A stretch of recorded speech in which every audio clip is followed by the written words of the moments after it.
Olá, hoje nós vamos estudar o livro de Ruth, né? Historicamente, o livro de Ruth descreve eventos na vida de uma família israelita durante o tempo dos juízes. Geograficamente, o contexto é a terra de Moabe, a leste do Mar Morto, e depois o restante do livro transcorre em Belém de Judá e sua vizinhança. O livro de Ruth é considerado um livro histórico e esse livro era lido publicamente na festa da colheita, também chamada de Pentecoste, visto que a história de Ruth ocorreu na estação da colheita. Considerando que a lista dos descendentes de Ruth não vai além do rei Davi, o livro foi provavelmente escrito durante o reinado de Davi. Não se conhece o autor do livro, mas a tradição judaica, por exemplo, o Talmud judaico, atribui a autoria do livro de Ruth a Samuel. A descrição do livro quanto às boas relações entre os moabitas e os israelitas é mais adequada ao período inicial do reinado de Davi.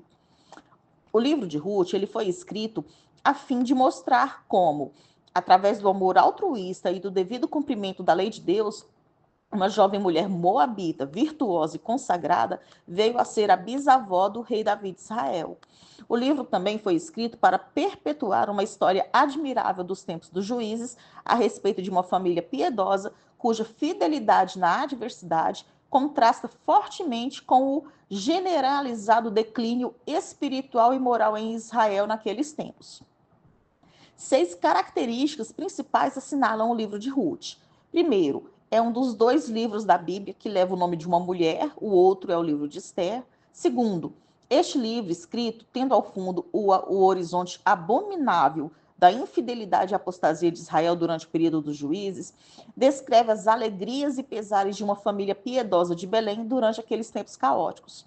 Terceiro, ilustra o fato de que o plano divino da redenção incluía os gentios, que durante os tempos do Antigo Testamento foram enxertados no povo de Israel mediante o arrependimento e a fé no Senhor.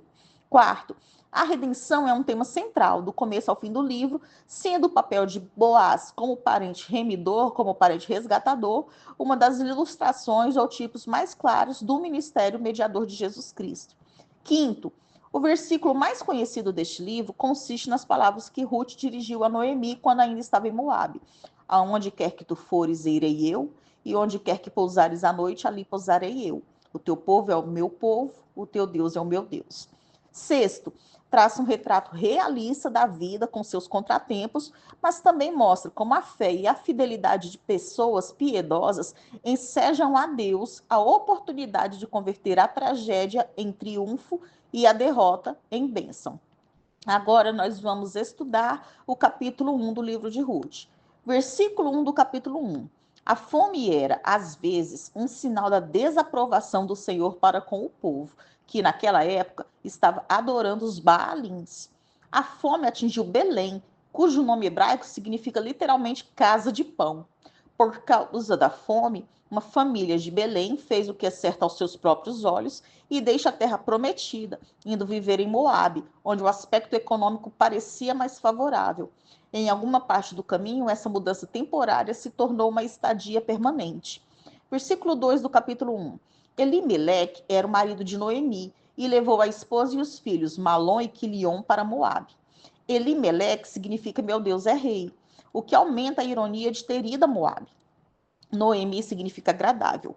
Malom e Quilion estão relacionados a palavras que significam enfermidade e mortalidade. Malom significa fraqueza, o que talvez indicasse que ele fosse uma criança doente e fraca. Quilion significa falho ou aniquilação. Versículos 3 a 5 do capítulo 1. Na terra de Moabe, o marido de Noemi morreu e ela foi deixada com seus 2 filhos. Depois, seus filhos tomaram mulheres de Moabe como esposas. As mulheres moabitas, em especial, tinham a reputação de desencaminhar os israelitas e levá-los a adorar outros deuses, como visto em Números 25. Versículos 6 a 10 do capítulo 1. Noemi não tinha muita escolha, a não ser deixar Moabe e voltar para casa, mudança encorajada pelas notícias de que o Senhor estava dando pão a seu povo. Noemi pediu a bênção do Senhor para suas noras.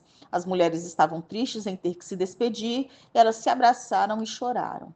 Versículos 11 a 14 do capítulo 1. As mulheres precisavam decidir o que determinaria o caminho de cada uma. achar um marido e ter filhos, viver no próprio país, ficar perto dos parentes ou seguir a sua sogra. A fala de Noemi sobre a criação de mais filhos para substituírem os maridos falecidos só realça sua perda. A ideia talvez se refira à lei do levirato. Conforme essa lei, se um homem morresse deixando uma viúva, o irmão dele teria a obrigação de se casar com ela, tomando o lugar do irmão e preservando a linhagem da família. Convencida pelos argumentos de Noemi, Orfa a deixou, porém Ruth agarrou-se a ela. Versículos 15 a 18 do capítulo 1. A decisão de Ruth e o seu voto irrevogável de fidelidade ao povo e ao Deus de Noemi demonstram claramente o impacto do caráter de Noemi e de sua fé sobre a nora. Versículos 19 a 22 do capítulo 1. A pergunta das mulheres expressa a perplexidade delas com o fato de essa mulher, cuja situação anterior refletia o seu nome, pois Noemi significa agradável, ela estar agora em condição tão adversa. Noemi não hesita em dizer que isso vem da parte do Senhor, né? Que o que ela estava passando vinha da parte do Senhor. E pede que seja chamada de Mara, porque o Senhor a tornara amarga. Noemi e Ruth chegaram na época da colheita da cevada, que era o primeiro dos cereais a serem colhidos, em abril. A época da colheita era um tempo de celebração, de regozijo mútuo junto a Deus e de caridade aos pobres. A época da colheita da cevada era um tempo de favor divino e indicava o início da restauração frutífera de Noemi. Agora nós vamos estudar o capítulo 2. Dos versículos 1 a 3 do capítulo 2, a prática da colheita permitia que os pobres fossem pelos campos atrás dos ceifeiros, recolhendo o cereal que ficava para trás, bem como o cereal que os proprietários deveriam deixar nas extremidades de seus campos. Ruth não sabia da ligação que havia entre as famílias, a família, né, de Noemi e a família de Boaz. Humanamente falando, foi apenas uma coincidência o fato de Ruth acabar pegando espigas no campo de Boaz, mas não existem coincidências nos planos de Deus, e essa escolha divina provou que o Senhor não estava contra Noemi, como ela pensava. Versículos 4 a 7 do capítulo 4. O caráter nobre de Boaz é mostrado em seu cuidado para com seus trabalhadores. Até sua saudação a eles era em nome do Senhor, e ele os conhecia bem para identificar logo uma pessoa que não fazia parte do lugar. Sua pergunta não tinha como objetivo o nome de Ruth, mas com quem ela era relacionada. A resposta do servo caracteriza o caráter de Ruth. Ela é fiel, tendo vindo ainda jovem para um país estrangeiro por amor à sua parenta. É modesta, pois pediu permissão por algo que podia ser considerado seu direito. E é trabalhadeira, tendo ficado ocupada desde a manhã. Versículos 8 a 10 do capítulo 2. O caráter nobre de Boaz é demonstrado mais uma vez em suas palavras bondosas a Ruth. Colher podia ser perigoso, principalmente para uma moça estrangeira, e Boaz deu instruções para garantir sua segurança. Ele também permitiu que ela bebesse da água que seus servos tinham trazido, poupando-a da longa caminhada até ao poço. A resposta de Ruth foi se prostrar, como sinal de respeito, por alguém que lhe era superior em classe social. Sendo uma moabita, Ruth facilmente poderia ter sido ignorada por Boaz, mas ele a anotou e foi bondoso para com ela. Versículos 11 a 13 do capítulo 2. A morte do marido de Ruth colocava fim às obrigações de Ruth como nora de Noemi. Mesmo assim, Ruth permaneceu com Noemi, deixando sua terra e seu povo, o que significava confiar seu futuro ao favor do Deus da nova terra. Boaz pediu que o Senhor, o Deus de Israel, recompensasse a fidelidade de Ruth a Noemi e a abrigasse debaixo de suas asas protetoras, como uma ave protegendo seus filhotes. Ruth respondeu com uma expressão de gratidão pela bondade de Boaz e por suas palavras encorajadoras, mesmo ela não tendo direito algum perante ele, nem mesmo de uma moça a seu serviço. Versículos 14 a 16 do capítulo 2. Sendo uma pobre catadora de espigas, Ruth normalmente teria pouco ou nada para comer enquanto estivesse nos campos. Contudo, Boaz a convidou a comer com ele e seus servos. Não há nenhuma alusão a interesse romântico nas ações de Boaz. Ele simplesmente estava mostrando compaixão e generosidade para com Ruth, que, mesmo sendo estrangeira, tinha ligação com ele por meio de Noemi. Ele foi ao ponto de instruir seus servos a deixar de propósito algum cereal para ela colher, ação que ia muito além das exigências da lei de Moisés. Versículos 17 a 20 do capítulo 2. A medida da generosidade de Boaz e do trabalho duro de Ruth é demonstrada pela surpreendente quantidade de cereal que ela recolheu, quase 15 quilos de cevada, o bastante para alimentar um trabalhador por várias semanas. A generosidade de Boaz provou a Noemi que o Senhor não retirou sua bondade para com ela. O parente chegado ou parente resgatador era o parente masculino consanguíneo mais próximo que tinha o dever de preservar o nome e os bens da família. Esse dever poderia envolver: primeiro, vingar a morte de um membro da família. Segundo, comprar de volta bens da família que tinham sido vendidos para pagar dívidas. Terceiro, comprar de volta um parente vendido à escravidão com o fim de pagar dívidas. E quarto, casar-se com a viúva de um parente falecido. Aparentemente, esses deveres podiam ser renunciados ou recusados sob determinadas condições. Boaz era um destes parentes resgatadores de Ruth. Versículos 21 a 23 do capítulo 2. O fato de Noemi ter aprovado o convite de Boaz para que Ruth continuasse até o fim da colheita demonstra uma preocupação com a segurança de Ruth. A generosidade de Boaz pode ter providenciado comida, mas a necessidade de Ruth de um lar e seu próprio marido ainda era real. Agora nós vamos estudar o capítulo 3 do livro de Ruth. Versículos 1 a 3 do capítulo 3. Em vista da relação de Boaz com a família e de sua bondade e generosidade para com Ruth até então, talvez ele pudesse ser convencido a tomar o passo seguinte do casamento. No fim da colheita da cevada, mais ou menos entre maio ou junho, a cevada precisava ser peneirada e lançada para o ar com um forcado para que o vento pudesse levar embora a palha, mais leve, enquanto o cereal mais pesado caía no chão. À noite, alguém iria guardar o cereal para que não fosse roubado ou comido por animais. Aparentemente, seria Boaz aquela noite.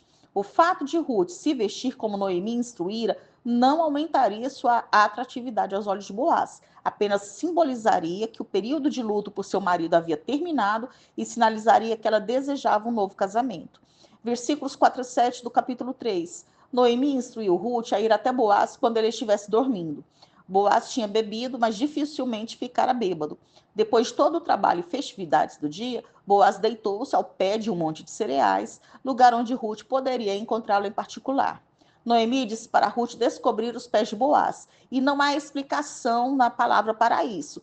Se seria uma espécie de simbologia, perguntando a Boaz se ele agiria como parente resgatador, ou se serviria para que Boaz sentisse frio e acordasse mais rápido. Versículos 8 a 9 do capítulo 3. Considerando que sua sogra havia previsto que Boaz iniciaria a conversa, Ruth respondeu à pergunta dele sobre quem ela era, já esclarecendo qual era a sua intenção. Ela lhe pediu que estendesse a borda de sua veste sobre ela, como um ato simbólico de compromisso matrimonial. Versículos 10 e 11 do capítulo 3. Boaz disse que estava disposto a arcar com o custo social e financeiro de acolher em sua família a estrangeira desprezada. Boaz enxergou a proposta de Ruth como mais um ato de fidelidade ao pacto da parte dela, pois assim como Ruth havia deixado seu lar e sua família para ficar com Noemi, agora ela estava subordinando seus próprios interesses aos de sua sogra. Versículos 12 a 13 do capítulo 3. Apesar de Boaz ser parente próximo de Noemi, havia outro que tinha prioridade de reivindicar ser o resgatador. No entanto, Boaz confirmou a Ruth que, de uma forma ou de outra, ela seria redimida. Versículos 14 e 15 do capítulo 3. Se todos ficassem sabendo que Ruth havia visitado Boaz aquela noite, as pessoas iriam entender de forma errada que Boaz tomou Ruth como esposa ou que eles eram culpados de moralidade sexual. Boaz não queria que o parente mais próximo, que tinha primazia de direito, fosse predisposto a recusar Ruth. Por isso, mandou Ruth para casa antes que o dia clareasse, evitando que houvesse más impressões. Ele deu a Ruth quase 36 quilos de cevada, uma carga enorme. Esse presente demonstra a magnanimidade de Boaz para com Ruth e simboliza a mudança da situação de Noemi. Ruth recebe os grãos da parte de Boaz como símbolo da sua fecundidade futura. Versículos 16 a 18 do capítulo 3. Noemi pergunta a Ruth como foi a noite anterior. Em algumas versões da Bíblia, a pergunta é: quem és tu? No sentido de quem Ruth seria naquele momento, uma noiva ou apenas uma estrangeira mal afamada? Mas com a resposta de Ruth e o olhar na cevada, Noemi entendeu que Boaz se empenharia em resolver a situação delas. Agora nós vamos estudar o capítulo 4 e o capítulo final do livro de Ruth.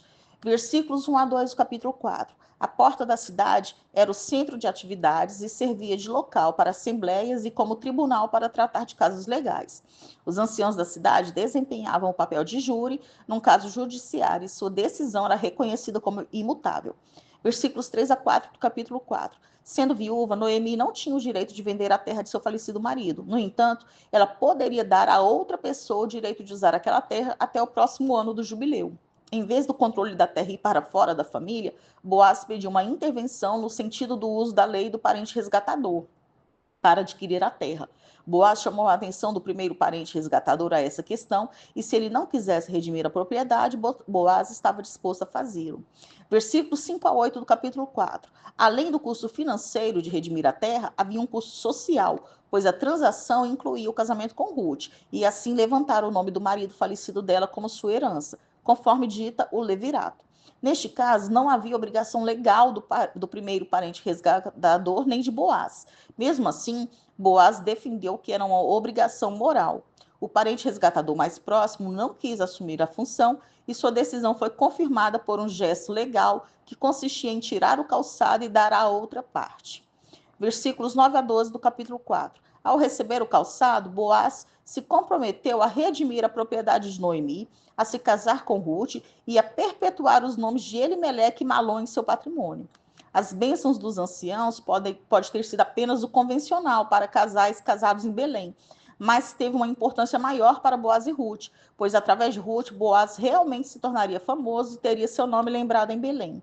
Versículos 13 a 17 do capítulo 4. Apesar de Ruth não ter sido capaz de dar um filho a Malom em 10 anos em Moabe, por meio da intervenção direta do Senhor, ela imediatamente concebeu e deu um filho a Boaz. O menino seria um conforto para Noemi em sua velhice, ele seria o resgatador de sua família, aquele que cuidaria de suas necessidades quando ela estivesse em idade avançada.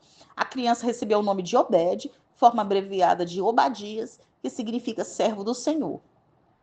Versículos 18 a 22 do capítulo 4. A genealogia começa com Perez, aquele que conseguiu romper saída e de quem as mulheres, ao abençoar Ruth, se lembravam como o filho vigoroso de Tamar, no versículo 12.